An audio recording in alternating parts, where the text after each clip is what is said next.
صباح الخير، عاملين ايه الاخبار؟ الفيديو المعاد تقريبا بالنسبه لي كل اسبوع دلوقتي.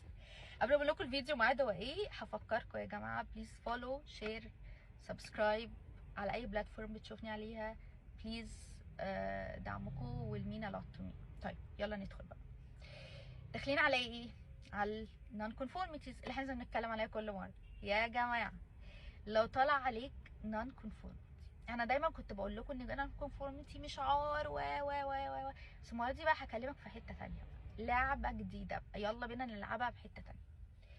انا طالع على نون كونفورميتي، والنون كونفورميتي دي عماله تتكرر. اوكي طيب لو اتكررت معناها ايه؟ معناها ان في مشكله في الليدرشيب. فانت كده انا عايزاك تاخدها بشكل تاني خالص. انا شخص شايف شغلي جدا، انا وبتاع كواليتي مش عارفين نقفل احنا اتنين نون كونفورميتي لاني الليدرشيب وقفلنا في حاجات كتير. حلوه قوي. تاخدها كده وتاخد الملف بتاعها، تاخد الانفو البسيطه وتقول لهم انا عايزه اعمل امبروفمنت بروجكت.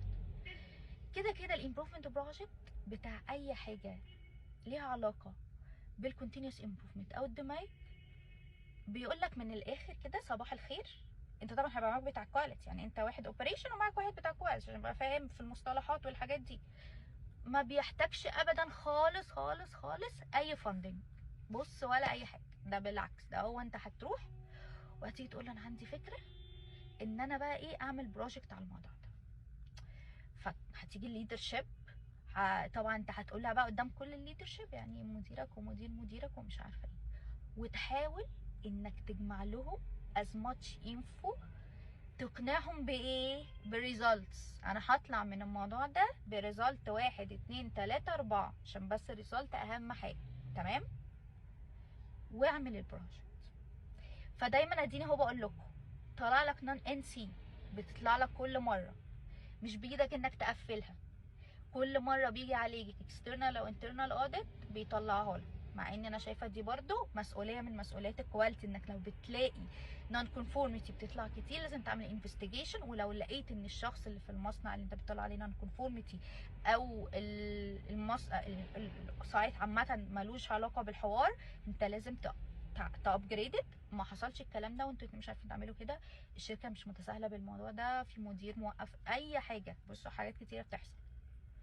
خدوها مع بعض، فكروا how to deal with it. اعمل ديمايك بروجكت، improvement بروجكت، ما تحطش فيه اي تكلفه، واعرضه ان انت هتعمل ده تطويل للشركه قدام مدير ومدير مدير and so on. واي بروميس يو انك انت اللي هتتشكر بعد كده، اللي هو انت فظيع، انت مفيش منك اتنين. فعايزاكم تحاولوا الموضوع ده وتقولوا لي لو حاولتوا سيناريوهاتكم، لو حاولتوا هتحصل ايه، ولو حصل ان انت تمام عملت كده او جربت تعمل كده كانت طلعت منها ايه.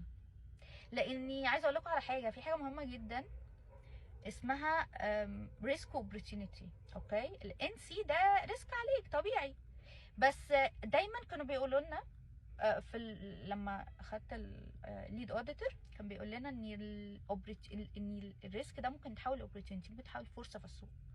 فانت هتعمل ده بالظبط.